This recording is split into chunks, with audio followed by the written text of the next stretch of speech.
You all know how I do what I do. I start usually with my little dumb song, but I'm not doing that today because we usually do that in the morning. So we're just going to start with saying, hey, how you doing? So glad that you are part of the conversation. Yes, this is the conversation, the best one you have never had. I want you to do me a favor before we go any further. I want you to take your pointer finger. Now, I'm going to be very honest with you. Some of y'all, this is going to cost you everything you have. But I want you to take that good pointer finger and I want you to hit the share button. It's going to burn at first because you don't know if you really want to share this. But you really want to share this because it's so good. Today is so good. It's so good that I didn't come on in the morning like I normally do. I wanted to wait until you got home, ate really good, got it out of your system. And so you could sit in front of your computer, in front of your phone, your iPad, whatever, and be a part of this conversation. Ladies and gentlemen, boys and girls from everywhere, you know that I am Dr. Rachel Ray Ellis, but I want to introduce you to not only, I call people friend, but he is not just a friend. He is literally over a double decade. My entire life, I've known this man. He is by far one of the most intelligent friends that I have. He hails from Buffalo, New York, by way of Atlanta, Georgia. He is both the chaplain and endorsed by Hammond. If you don't know what Hammond or who Hammond is, it's an organ. If you follow me, you should know something about music. But not only that, he is a speaker. He is the pastor of Effective Life Church, but he is an investor, an investor financially, an investor into the hearts, into the minds of people. And I am just so incredibly excited to have this conversation with Jimmie Smith. I'm going to bring him on, but before I bring him on, I want you to make sure you start sharing. And I'm saying hello to everybody. Hey, Karen. Hey, Tamika. Hey, you guys. Thank you for sharing. Invite people to be in the conversation. I'm going to give Jimmie an opportunity to go ahead and start sharing to his groups as well. I'm so excited. And on the count of three, Jimmie, I'm going to bring you in. Look, he's giving his little screenshots. And ladies and gentlemen, boys and girls, Jimmie D. Smith. Hey, Jimmie. God bless you. You know, I just want to give honor to God tonight. God is so good. I made it. Listen, if I am on your platform, then the favor of God is on my life, and I'm grateful to be here. Hey! So y'all have to know that, first of all, the conversation is going to be extremely intelligent and prolific, but because we are who we are and we've known each other for as long as we've known each other, yes, you might as well go and get some popcorn, a good piece of tissue, because you're going to laugh, you're going to cry, and you might be compelled. And our prayer is that you will be compelled to change. Jimmie, thank you again for being here. No, thank you. And I really appreciate all that you do. You have been so consistent with, you said something just a few minutes ago that, I'm an investor with real estate, but you said he's an investor financially and he's an investor with people. Woo, that was powerful. I'm like, yeah. But don't go too far because Okay, I'm just saying. I mean, when you said that it did something to me. Yes, Leah says hello. Some of the comments, if you're able to watch from my page, you're able to see it. I want you guys to just continue to share. So Jimmie and I have both been discovering, because we have come from the same city, and we have had one of the things that I will lead by saying is that Jimmie and I have seen a lot of the same things. But one of the things that I noticed about Jimmie as it relates to his circle is that I watched him emulate the greats. There were a lot of people in his circle where you watch them emulate perhaps the music part of, because, if y'all don't know him, he is one of the most phenomenal musicians that I know and I have heard.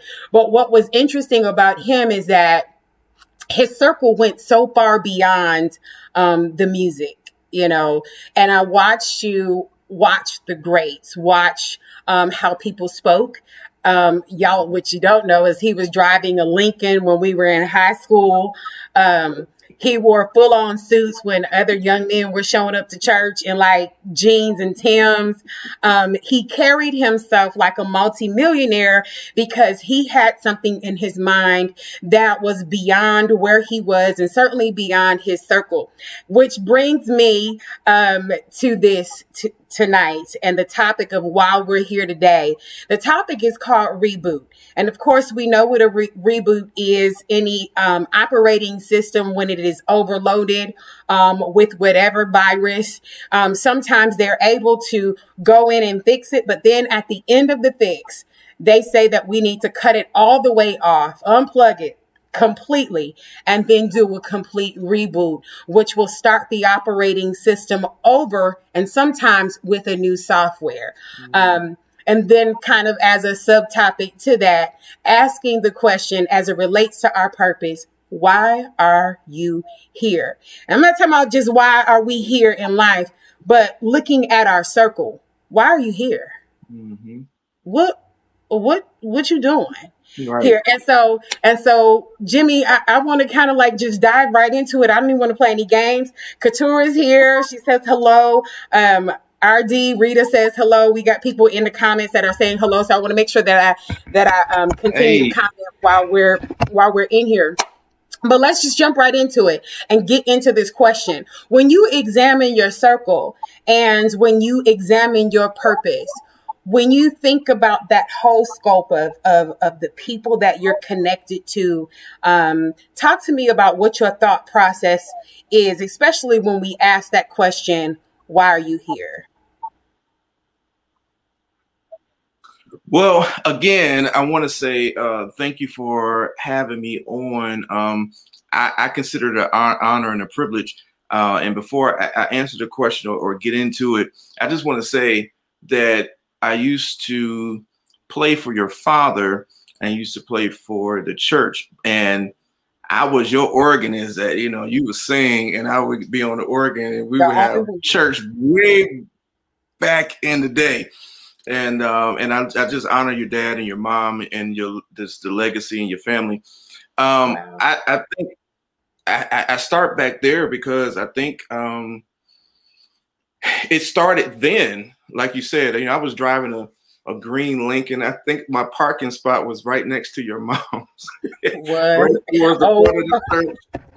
And I would bag my car in, and I had this thing in my mind that I think my grandmother was the one who kind of put it in my mind. It caused me to think differently. And so because I thought of myself a little differently, not that I was better than anybody else, right? But I just saw myself differently. And so then it attracted certain people and caused me to be and get into certain circles.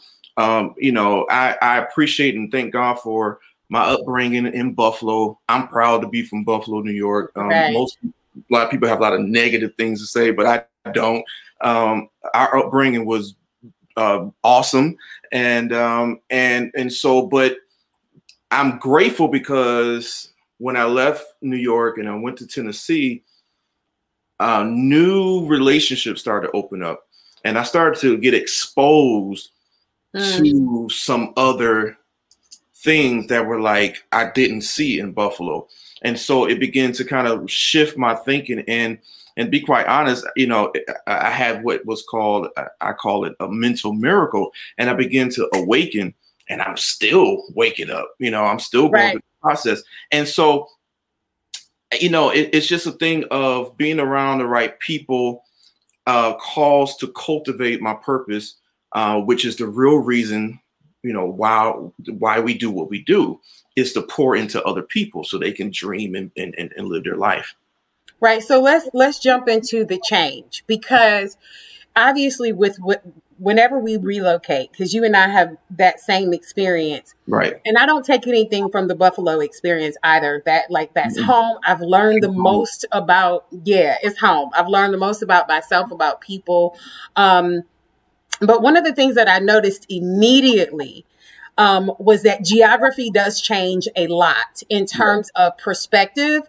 And let's just look at houses. Let's just look at what you see. You know, the best we saw was in Amherst or Williamsville. And for those of you all who don't know that, just kind of think of communities with nice homes, but older homes. We really didn't see what we see now, you know, like where we see in like in Houston and in Atlanta and things like that, these beautiful, well-developed communities that are predominantly homeowners are predominantly African American. You just don't see that. If you saw people like us who went to Sweet Home, it was like, oh, they made it, even if that house was, you know, $100,000. So let's just talk about the complete cultural shift in terms of circle, in terms of cultural exposure. Let's talk about that, because people that leave the city, they think that there is a scoffing, but really what it is that your mind, you call it a mental miracle, but it is just that, because you are able to be exposed to something that perhaps you haven't seen. My first visit to Atlanta blew my mind because I had never seen an African-American chief of police. I had never seen an African-American mayor. I had never watched the news and seen every anchor person who was African-American. So to aspire, the idea that I could aspire to that and that it could actually happen. Whereas I had lived in a city where it was only a hope that existed in my mind that I could possibly be great. So let's just deal with the first part of changing in geography, introducing you to a new culture. Yeah. So, I mean, that's really good, because when I left Buffalo and going to Nashville, I was in a broken place, right? Most people don't know that. I was in a different place, broken place. And the people around me were different. And because of the season of where I was at that particular time. And then I was around Black people who, much like, you know, like your dad was to us in Buffalo. And so going down there, I saw these Black kings, you know, didn't realize they were Black kings, but they carried themselves as one. And being around these bishops and stuff, and the landscape is just different. So as soon as I hit Nashville, which is a little bigger than Buffalo, you know, a lot bigger than Buffalo, I'm looking like at the downtown, the skyline, and I'm like, you know, I'm breathing the air. I'm like, you know, this is amazing. And it opened me up to seeing things. One of the issues with a lot of people is that they don't travel, they're not exposed to stuff. And then when you're not exposed to it, you know, it's not that you can't dream big, but if you've never seen it, if you never walked through it, you know, I love cars, like, you know, I like and, you know, Rolls Royce and stuff. And I'm going to have and own one or lease one or whatever one of these days. But I know I can visualize in my mind what the steering wheel, what the leather, the smell of the car, the feel of the car. And so you have to expose yourself. Going to Nashville opened me up. It opened me up. And then I was around educated Black people, people who go on to Fisk and university and TSU and all these different things. And I'm like, man, but I was open. And so here's one of the things. I didn't go there with an attitude like, well, I'm Jimmie Smith, man. You know, like, listen, first of all, I got it going on. No, I'm teachable. I'm coachable. And when you are teachable, when you are coachable, I'm like a sponge. I like to absorb atmospheres. I like to absorb energy, good energy, you know, not negative energy, not bad energy. But that did something for me, moving away. Didn't really understand it at the time. And then now being in Atlanta, oh my God, you go into $1 million neighborhoods and you can tell everybody's Black, right? Yeah. And so it lets you know what's possible. And even if you don't move, I think now we live in such a virtual world that even if you can't physically move, you can't afford to move. The people who you follow on social media, on Instagram, on TikTok, you know, I don't have time. You know, I'm one, Rachel, I don't know if you know it, but I don't like video games. I despise them. I don't play video games. I like to pay attention to the elite. or somebody who's moving and shaking, whether they're black or white. But I love information. So it's just really just looking at something different than what you've seen. I think that's this. So this is the purpose of this conversation for all of you guys who are watching, as we start to really dive into the reboot and we really dive into starting to ask the question, why are you here? I think the first thing we have to ask ourselves is, what am I exposing myself to on the regular?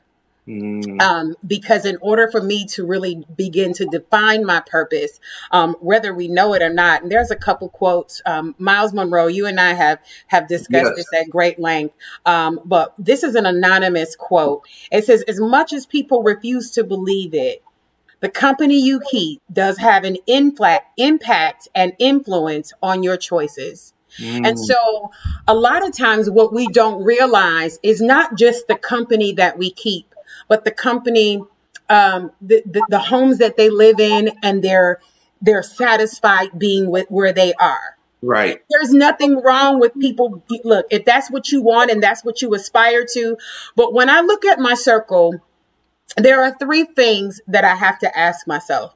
And I hope that if you're in here and you're able to make comments, I want someone to make this note in the comments. Am I here to glean, to grow, or to go? Right. I like glean, that means if I'm here to glean, there's a whole lot of information that I am supposed to be given. Am I supposed to grow and give? I should say there's four of them. Am I going to grow in this circle? And am I going to be able to offer anything? Am I going to be able to offer, or do I need, if this does not edify me and I cannot operate in God's original plan and purpose for my life in this circle, and it limits my visibility? If I am in a place or I am surrounded by people who know that I have potential, who know that I have not just potential, but because potential is untapped ability. Like you have it, but it's not there.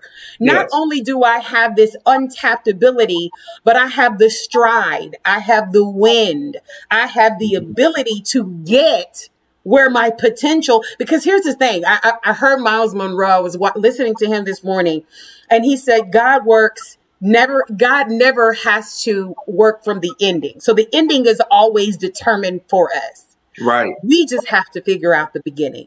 Right. So how those steps in the beginning to get to the very end, I know the plan and purpose that I have. Right. Now, we know in context what those things mean. We know that you're not having these conversations. Right. But the reality is that God does know our beginning from our ending. And we just have to figure out if we are putting ourselves in a position to be cultivated and then to grow. And what is probably one of the greatest travesties is to see people. Great example. There can be an amazing architect who can have an amazing blueprint, phenomenal, perfect. I mean, this can make multiple millions of dollars because this is suitable, it is practical, but put it in the wrong place. You're right. Get a handful of seed that in anybody else's garden will produce tomato plants and orange trees and then take that same handful of seed and give it to someone who doesn't know what to do with it, or who does know or have the potential to do it, but are surrounded by people who refuse to be a part of the watering process because you don't know your potential. So you go, my eyes blinded so that I don't tap into mine. Why are you here? No, that is so powerful. And while you were talking, it really has to do with growth and maturity. Because a lot of people are, in this time we live in, day and age we live in, they are absorbing so much information. Like when we were growing up, I grew up in the time on Saturdays we watched cartoons. It was like, yo, let's get a cereal. let's go out, maybe go outside, or there was a church service to go to, was a midnight musical, was go skating. Now we are all in this digital age, information age, and so you know, I don't know if people are really growing because so many people don't realize they're kind of on autopilot. They're being led by artificial intelligence and so many things that happen, and so that it's almost like the discernment that we're supposed to have, that's supposed to be sharp, is dull. So we don't even realize that we're in the wrong environment. We don't realize that we're telling our ideals and our dreams to the wrong people. Or some people don't know, to the question, why are we here? They don't, are they dreaming? Or is your mind and brain so fried from stuff like your phone versus picking up a book and reading a book? You know, those kind of things matter in this day and time. Yeah. Katura just said almost info overload, and we can't process all of the information we receive. One of the things that you said that I'm just like biting up is AI, that we are in the artificial. What is artificial? It was one of my nephew's first words. He was 3 years old. That was one of the first words he used, artificial. It's not real. And so what we presume to be intelligence is based on Google. Or what other people have presented. You know, one of the things that I learned quickly in undergrad is when writing a paper, you have to be able to cite your work. And one of the things that they say is Wikipedia is not a credible source. It's not a credible site source, right? And so the same thing with the people that we attach ourselves to, and we receive information and we follow on Instagram and we follow on TikTok. How credible is that information? One of the things that we know, and those of us who are believers, and you and I had this conversation just the other day, is that we do not define scripture by our lives, or our lives by scripture. Am I saying it backwards? But scripture is defined. We can look in our lives and say, where does that line up with scripture? All right. Same thing with the company that we keep. I can look at their lives and say, well, where does this make sense? Now, you are teaching one thing, but nothing about your life. There are so many entrepreneurs that I have followed that give these principles. There's one in particular that I followed initially, and I admired her for quite a long time, because social media can give us not just artificial intelligence, but pseudo wealth, pseudo whatever you want it to be, right? You fill in the blank. And she was like, you know, showing stacks of money, and she was getting flued out. Well, you know, getting all flued out or whatever. And one day I happened to watch her go live, and she was walking in her neighborhood. And I said, I look at the sign, I said, that look like public housing. Ooh.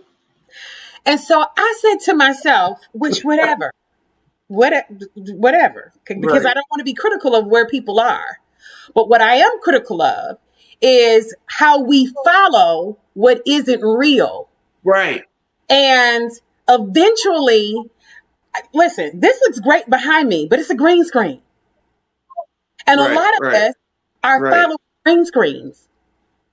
A lot of us are not willing to invest in, as you said, as we grew up going outside and tasting the air and falling and hurting ourselves. And by those experiences, learning that if you fall, you will get hurt.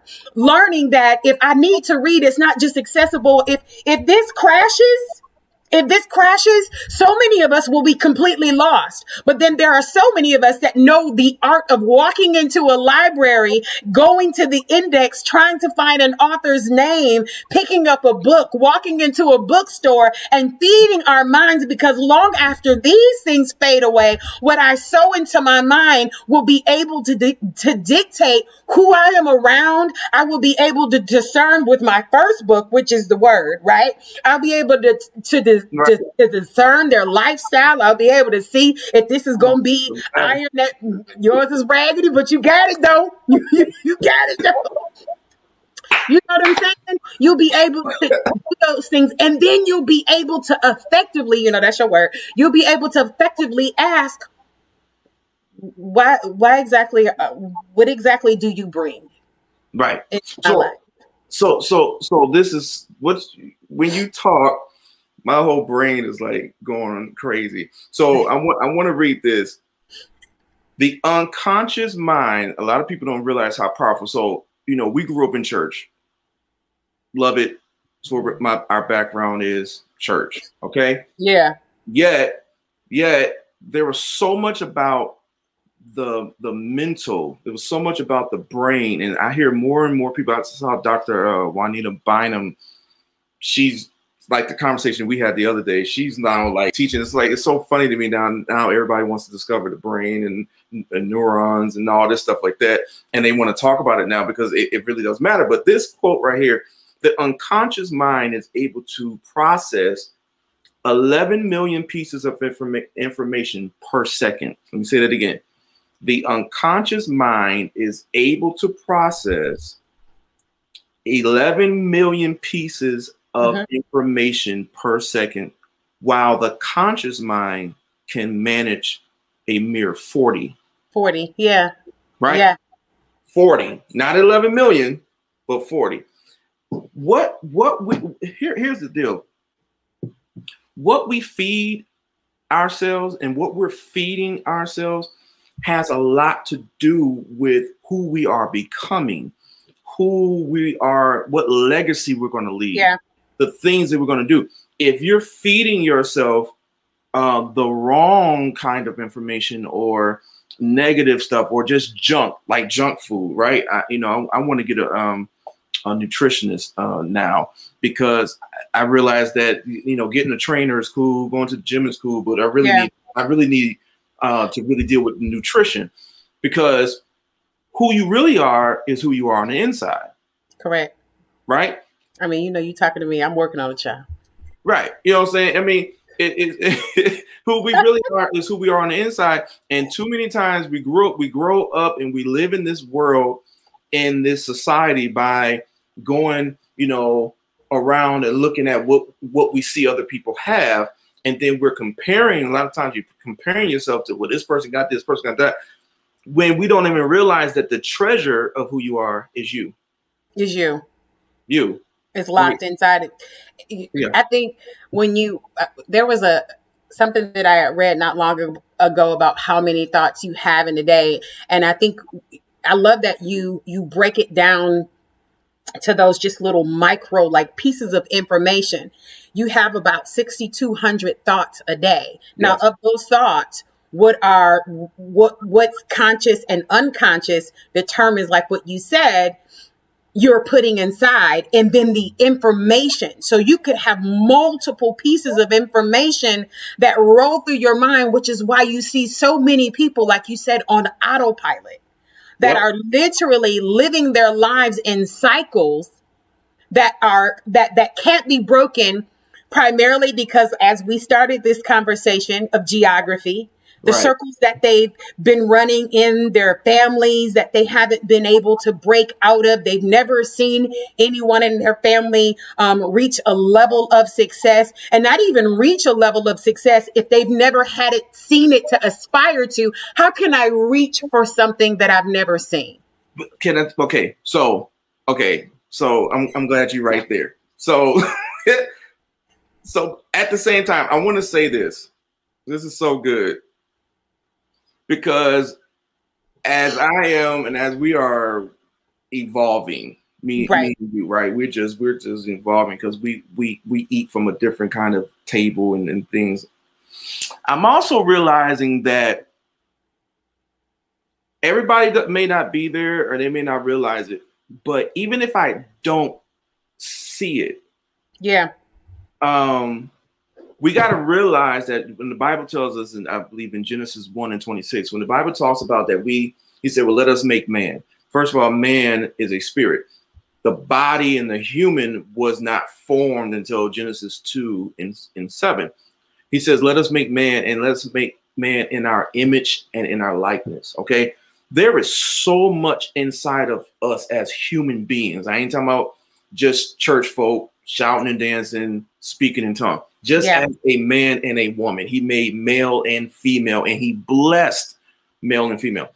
There's so much in terms of what we have in God characteristics and God ability, our ability to visualize, our ability to imagine, to have vision in our mind. Yeah. But here's what I want to. I got this earlier, something that I felt the Lord gave me, and I wanted to say, we always say, we go around say,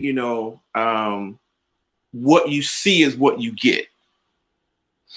I feel like so many of us are locked in by what we see. Trump, the election, 2020, the TV, and we are allowing matter, science, matter to control us. When we got to realize we are spirit, so we should be speaking and controlling it. But here's a quote that I came up with this morning. It says, "What you see is not what you get. You get what you see. What you see is not what Somebody you get. Put that in the comments. You actually get what you see. It is from within. And we got too many people who are living from the outside in instead of from the inside out." I want you to say that because I want people to breathe in that moment. Say that again, Jimmie, for the people one more time so that we can put that in the comments. Okay. What you see is not what you get. You get what you see. You get what you see. Can I add to that? You get what you see. Yes, Perhaps please. what you are seeing is evidence of your thoughts, of your subconscious thoughts, those things that have been ruling your world because you have refused to feed your mind. And so what you see is the evidence of your fear and the manifestation of your fear, the evidence of your refusal to grow, the evidence of your refusal to break out, the evidence of your lack of what you just described as tapping into what God gave us before he shelled us. Yes. What God put in us before we had the skin, the bones, and what we now are memorized, that photo of who we are. Right. Because we refuse to be the spirit nature that we were designed to be, to have rule and dominion over. So when you tell me I see myself and I know that I'm going to, and I don't want people to get locked into just things, but things all right. Okay. You have things. Right. We live on the earth. You say that you can smell it. You can, you and I are a lot alike in that, my first luxury car after I had a Geometry. Now, I started off being humble. And then when I came home for the first time, it was an LS 400. Now it went from there to a Jaguar, and from then and so on, because I would smell it. Then I would go and I would sit in it. And then I would remember, because just as you have, and you and I have had this conversation, muscle memory, I have spirit memory, I have psychological memory. My mind has now adapted this godlike thing that I have seen it, I believe it, and now I can tap into it in a way that now I can see it manifest. I can speak to it and the words will formulate. Now, here's the thing. We're not creating wish lists and making God, we're not making God into a genie. We are just tapping into the thing that he's created us to already be. Right. I was like, I ain't got to do this. Y'all keep asking me for stuff that I've given you the ability to do, to become. You're that. Everything that there's a quote I gotta read to you. Gotta give to you. Gotta give to you. Listen to this. Yeah. He says, this is by Miles Monroe. God never requires Okay. anything of his creations that he didn't already build into them. I'll say that again because it's so good. It's like real good. God never requires anything of his creations that he didn't already build into them. That's yes. What is he saying? That God never had an incomplete thought. You are not an incomplete thought, nor are the things that you desire a fragment floating in the universe. Right. When God completed you, it was just that, ED, completed. Right. Now you have to go and figure that piece, those pieces out so that you match his picture. Ooh, so that you match his picture. But okay, so I have to go here. Now you just said so much. I can't go all the way back, but here's the issue.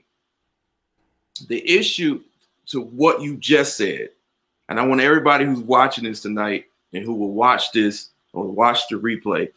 This is so important because you are not an incomplete thought. Yeah. When you came into the earth realm, because you were a spirit, you existed in God, and you come into the earth realm, you came fully loaded, completely, with everything you needed. Here's the issue: we come into the earth realm, and I've heard this said before. We forget who we are. We forget, that we're spirit and we're of God and from God. So then we get into the system, we get into school, depending on the neighborhood you grew up in, depending on the school you went to, and this world and the society begin to try to dictate to you as a child what you can and what you cannot do. Now, the difference with me and you, Rachel, and I know I can say this without even asking you, growing up, we didn't think we couldn't do something. So we did it. You know what I'm saying? It was like, yeah, we did it. Maybe because of our dads were pastors and bishops, and we just, I didn't think I businessmen, right? Businessmen, right? I didn't think I couldn't have a certain kind of car. But, a lot of people don't grow up with that. And then at the same time, as I begin to get older and older, I'm 43 now, I've been challenged with some things. I'm like, man, can I do that? Because of the outside world. And we forget who we are. Here's what I like to call deja vu moments, right? That I believe, and for those of us who are on here, which a great deal of my audience are believers, right? That we believe that we were in him, in his mind, in his thought before anything was found. Nothing in life, no one person is an afterthought. That we were in him before the foundation. So we got that, right? So what I'd like to believe is that before I manifested in this form, in the human form, that there was a very specific conversation that God had with me in the eternal of all that I would be. And I could see this thing playing out. And when I step into my purpose and I have this connection with someone who brings something out, when I meet the Benjamin who pulls something out of me, or I stay connected with the Jimmies or the Maurices or different people who have come into my life from my past who are in the same direction, then all of a sudden I have this deja vu moment where God's like, yeah, I showed you this. Or when I close on a house, or when I purchase a vehicle, or when I walk across the stage for graduation or something, there's a deja vu moment that says, yeah, you're in line. This is exactly because this matches the conversation that I've had with you, the thing that I've downloaded into you, the thing that I didn't need to put anything else.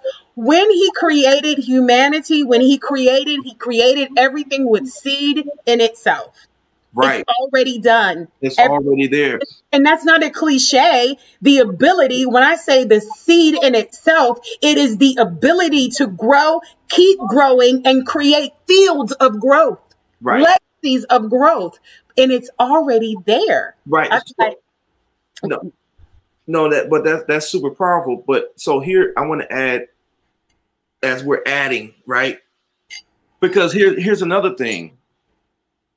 And I believe that me and you, we think differently. So but here's another thing. I was talking to the Lord because I was trying to figure out at the same time, why was it so difficult I'm the type of person, I walk in the grocery store and I will look, I like to go to the magazine section, and I'm always looking at the Forbes magazine and Success magazine, and I don't ever see, a lot of us, right? I believe as kingdom people, and I should walk in the magazine section and see you on Forbes magazine, the whole smile. I got mine prepared. Right. And you walk it, and you know what I'm saying, and you in the store, and you and your husband walking, and you like, is that Jimmie on Success magazine? Right. Well, you shouldn't be surprised, right? Because of the things we do. So I kept trying to figure out, what is the problem in terms of manifesting? Like, why is it so difficult for people to manifest what they want to? One, this world and the society with school, I call it the matrix, working your 9 to 5, got to pay these bills. And it's almost like you get into this world, babies are born, and they get into a system. But here's what I realized, that when you have a dream and you have a desire, because we're talking about the reason why we're here, the reason we're here on earth, your purpose, whatever that purpose is, that is to be fulfilled. One of the greatest revelations I got in 2020 is that physical activity produces physical results. Right. We have a lot of shouting and dancing, high-fiving your neighbor, telling your neighbor, and we got a lot of preaching. And I find out a lot of times it's not that God doesn't do it, but we got too much.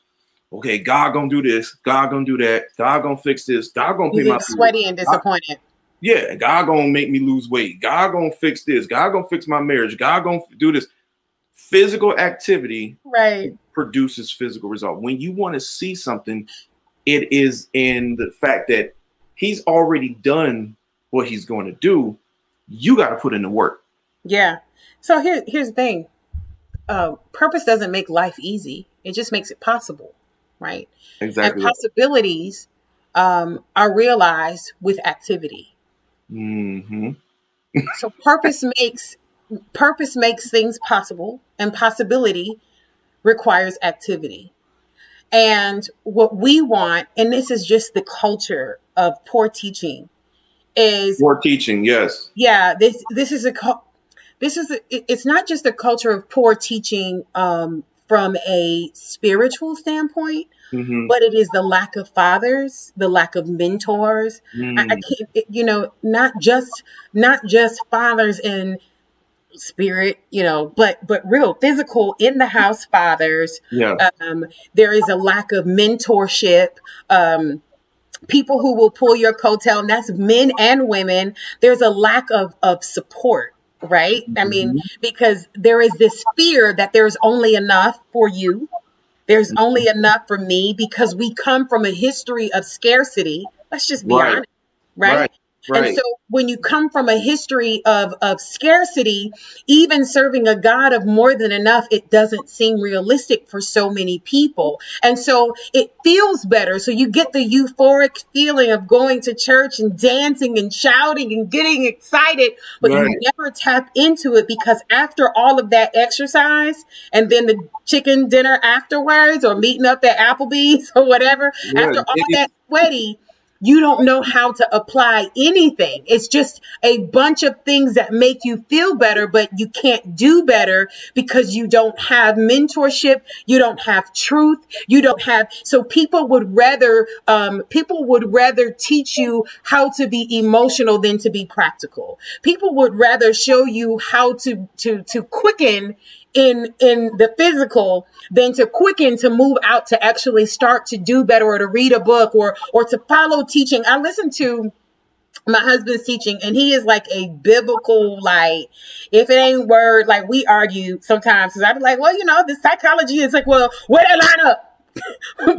Psychology today says da da da da. And I totally respect that.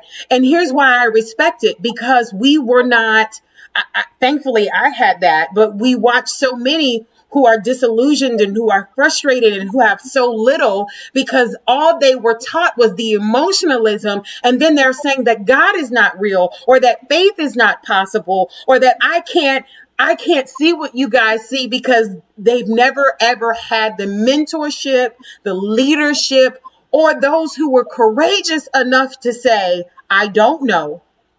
Let's figure this out together. Or we've been taught to wait for the by and by. Yeah. Oh, please, child. You know, Please. we've been taught that, you know, well, when we get to heaven, then all this struggle and everything is going to be over. And so then that whole kingdom concept, we talk about Dr. Miles Monroe, the purpose of the kingdom and Jesus coming was to bring heaven to earth. And we keep trying to, well, come on, let's get to heaven. Let's get on out of here. Let's get to heaven. No, he wants to bring the kingdom. He wants to call. But that's a prayer. On earth as it is in heaven. Yeah. But not, here's the thing. I don't want to limit that to just things. I want to broaden our minds and say that Rita just said the perfect word, diversify our thinking, that it is more than just, it is more than just things on the earth, in the activity, in the attributes, in the love, in the compassion, in the willingness. You know, when you found Jesus at 12, where did you find him? Where was Jesus at 12? He wanted to learn. And then when you saw him so many other times, you saw him communicating with the Father. So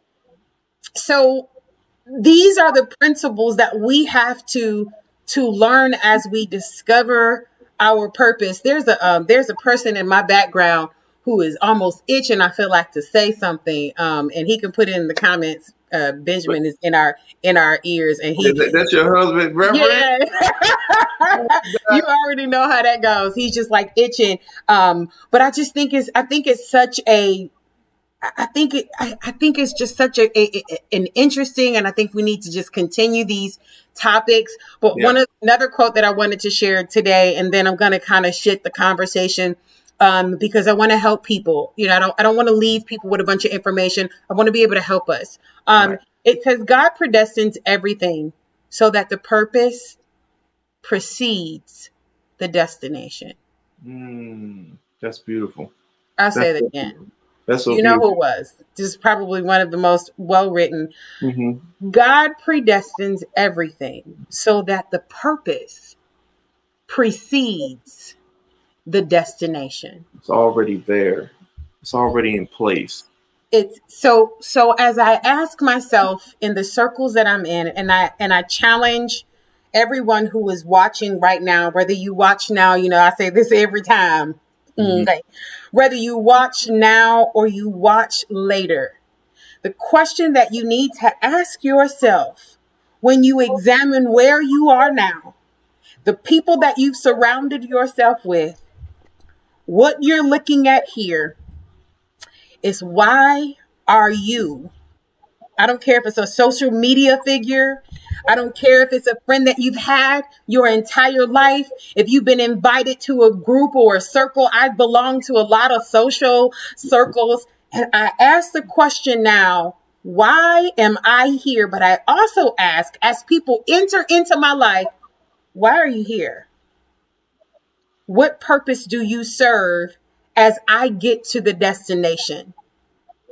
The destination, I've already been predestined, but I don't want anything to reroute me. I don't want anything that, let me tell you, one of the greatest lessons I learned as far as driving and being rerouted, I learned in Atlanta, Georgia. I got on the 285 and I didn't know 285 was a circle. Okay. Yes. I know. Okay. And so what I learned was, even though you'll get where you're going, if you get on and go the wrong way, you can drive almost 2 hours in a circle. Literally. Where you could have gotten in 15 minutes if there ain't traffic, which is rare. If there's no traffic, I can deal with traffic. But what I can't deal with is having to go the long way because I refuse to follow the direction of what I've been predestined to do and to become. Right. Or I've allowed people to download ideas, download thoughts, download pictures, and I'm following them and I'm feeding into the frenzy because I like what I see. Something about it I'm attracted to, and that's the ratchet in me. And when I say ratchet, I'm talking about the unwillingness to really put something in me, the word, the real thing in me, and then read books that God has literally anointed. And I ain't talking about just Christian authors, but Right. there are people, an anointing is an empowerment to do something, right? There Right. are people who are empowered to talk about finances. There are people who are empowered to talk. And what I do is I read it and then I gauge everything I read by, well, where is that in the word? So I know what to chew and what to spit out. Right. But I think I wanna leave the people with something tonight, Jimmie. How can we start to weed our circle? How can we make those critical disconnects so that we can walk in our purpose, so that we can, some of us, realize our purpose? Do you need Yeah. to say it? Okay, go ahead. Well, I think that's great, and is a great question. I posted something the other day, and it said that leveling up takes isolation, separation, and extreme focus. When you want to level up, it takes isolation, separation, and extreme focus. I want to say to everybody, there is a timeline right now. The fact that people who are watching this, that we are alive, that we're experiencing 2021. The fact that some people who watched this had COVID and didn't die. You made it through 2020 and you're here.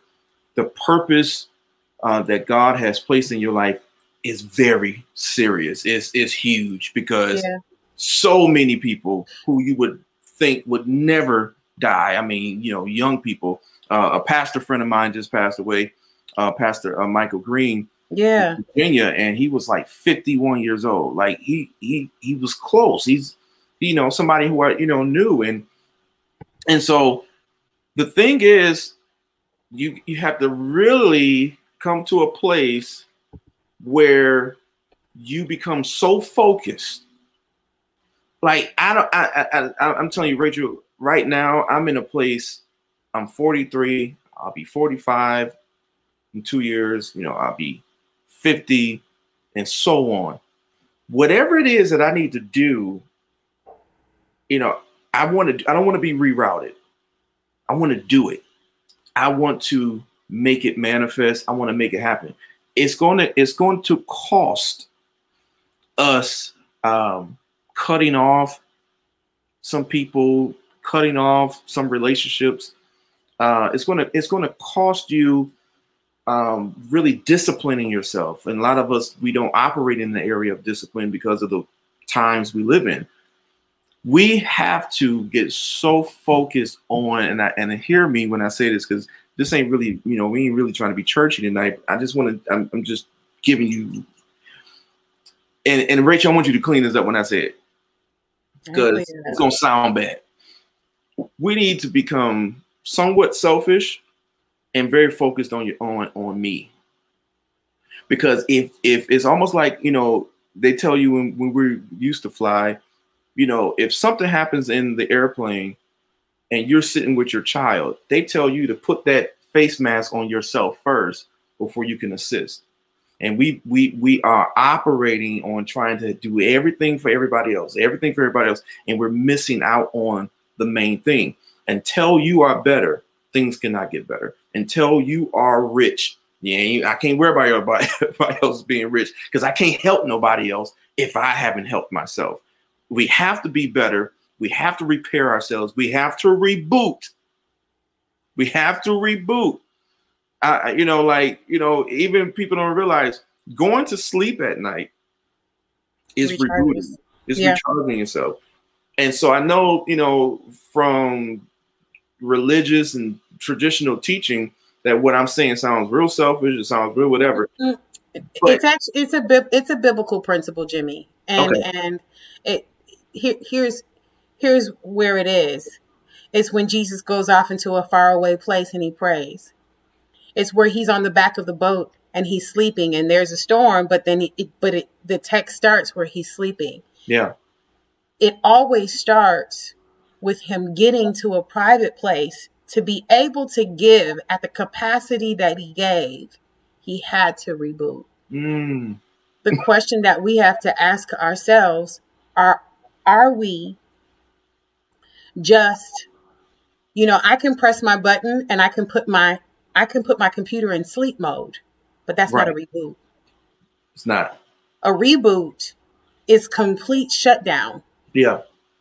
So that, and I think that there is a distinct difference between narcissism and selfishness, and being able to being poured back into and doing the things necessary so that I can give what I need to give when I'm assigned to give it.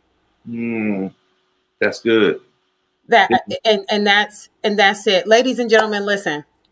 Are we almost done? Oh, no, I know, right? We've been on here for almost an hour.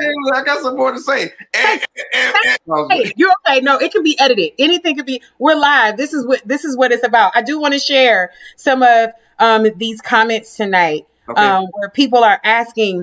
Ben said, discernment with your purpose, time robbers, that there are people who will rob your time. And he said that during the moment where you made the example that we have to do the best with the time. And if COVID has taught us nothing else, we really can see that we are given a handful of time. Yes. So you have people who are sent specifically to snatch your hours, your days, your minute. And a lot of times you'll find that you do it to yourself by what you scroll and all that. One of the things that RD says is, what part of the journey are you here for? I love that question. I'm on a part of my journey. I'm traveling, but why are you here and what role do you play? And so people are just, Harriet says we have to be better. And then she commented it again, that isolation, separation, and focus. Yes. She comments again. So we've been getting some really, really great commentary tonight. I want to encourage you guys, and I want to give you an opportunity to share some final thoughts before I can tell the audience where to find you. But give us some final thoughts as we kind of conclude this segment on purpose and discovering our purpose. Yeah, so I just want to, talk to everybody. And first, again, Rachel, thank you for having me on. I think this is great. I will, maybe it's one of many. There's so much to talk about. There's so many things. But I kind of want to just speak to everybody and tell you, pick up the pace. Yeah. Pick up the pace. We are in a great season. We're in a great time. You are alive. Yeah. And I think it's an urgency that I want to tell people, body of Christ, kingdom citizens, everybody who's watching this and who will see this, pick up the pace. It's time for you to move. Like, we don't have that kind of time that we did maybe in 2010, 2015, 2016. It's 2021. Yeah. And if you kind of look at time like I do, the year in a few minutes, the year going to be almost over in a sense, because we're already in February. So time is moving. Right. Yeah. And so you got to get a sense of urgency and begin to. So there's a book inside of you. Write the book. If there's a business in you, start the business. If you want to look a certain way, go to the gym, right? If whatever that is, whatever you see, whatever you imagine, envision yourself, and don't limit your imagination. Don't limit what it is that you can do. Don't feel like, that's just for certain people. No, if you desire it and you want it, you got this one life to live. Have it, do it, be it. Be, do, have, become it. But, get away from the type of thinking that limits you, shuts you down, and make you feel guilty for wanting a big home or helping people in Africa or feeding, whatever that is, because there's something special inside of all of us. Okay. and it's called purpose. It's time to fulfill purpose. It's time to pick up the pace. It's time to write the stuff, make it happen, programs, courses, whatever. And let's do something. So when it's all over, whenever our time is, we leave a lasting legacy and information, and we make a difference where people are like, man, I'm so glad Jimmie Smith was alive. I'm so glad Rachel Ellis. I mean, man, what a difference they made. Let's make a difference. Absolutely. Listen, I hope that if you got nothing else, that you all realize that we serve an eternal God, but we are trapped in time. Mm-hmm. And I think he has said this in a way that I can't express better. And that is that I look at how we just celebrated 2021 and everybody was so excited to see 2020 go. And here we are already in February. Life is a vapor and time is moving so swiftly. And what you do with the hours of your day, one of the things that I have, if I can't give you anything, let me give you this tonight. That is so imperative for you all to begin to schedule your day, schedule your hours, write down what you want to accomplish, and then create a plan to get there. I know what I need to accomplish. And I know that getting up at 3 o'clock in the morning and getting that little snack that sometimes I get is not what's going to get me to the goal. Right. I know that. I also know that if I intend on being an entrepreneur, watching YouTube videos without actually registering my business, without actually taking the steps, I know I have a bunch of information, but information without activity is a waste of time. Right. And finally, what I want to say to you is to really do inventory of your circle. Find out if there are time robbers, as Benjamin has said in the notes. Find out if there are people who are there where you can glean from them, if you can grow, if you're there to give, or if you need to go and make your exit so that you don't have to go around the city. You can get where you need to go in the time that you've been allotted to get there. I will end with this quote from Miles Monroe. He says that the graveyard, the cemetery, is the wealthiest place in the world. In the cemetery holds the greatest thinkers, the greatest authors, the greatest dancers and basketball players and entrepreneurs and engineers and perhaps the cures for diseases, philanthropists, people who held on to those pennies because they just were afraid to lose it all. In the cemetery is the greatest treasures. Yes. Because of people who refused, who could not, who would not walk in their purpose. What is your purpose? Whether I reach 2 people or 2 million people, I'm operating in my purpose. I know that I am here to inspire and empower you. I am Dr. Rachel Ray Ellis. Jimmie, please tell us tonight how people can get in contact with you, reach out to you, tell us about you. Yeah, I'm on Instagram, J Smith Keys. It's really J Smith Keys on Instagram and Twitter.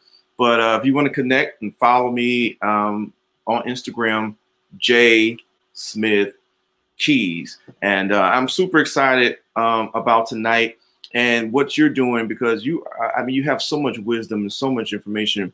And I believe that you're going to reach the masses in this information age we're in because we got something to say, and we're gonna say it. Absolutely, we're gonna say it. People need to hear the truth. And tell us about Girl Dad. Please tell us about your business.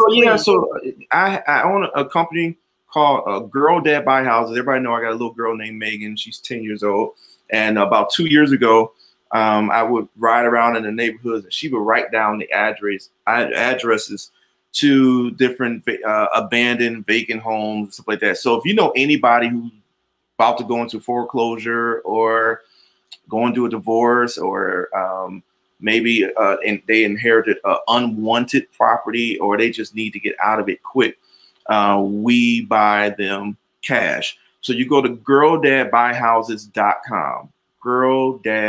Somebody please type that in the comments. Girldadbuyhouses.com. And then also, if you know somebody and we end up buying and purchasing the property and at closing, we'll give you a referral fee of between $500 to $1,000. So if you send me 10 homes and we buy all 10, that's either $500 or $1,000. So you could make some money, that way as well for anybody who's watching.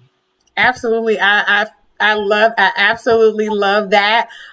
You guys make sure, and make sure that you guys can see that again. I'm going to go ahead and put that up again, girldadbuyhouses.com. Yes. Please make sure that you connect with him and share the information. There are a lot of people who are losing. Of course, you know where you can reach me. I am always here. It's easy to remember.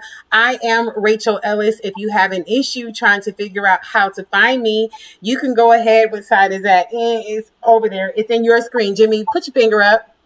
Yep, there it is. Where he's doing, just take a snap picture of that and it'll walk you right directly to my website where you can get more information. Now, listen, one of the things that I really want to roll out, I recently heard a story, he's so crazy, of some musicians who have been having some issues. I have tons of products that are available. I have the musicians Above the Law DIY kit that has everything from split sheets to production agreements to even producer agreements or musicians agreements for churches, so that you can get paid, and there will be no questions as to how that will happen.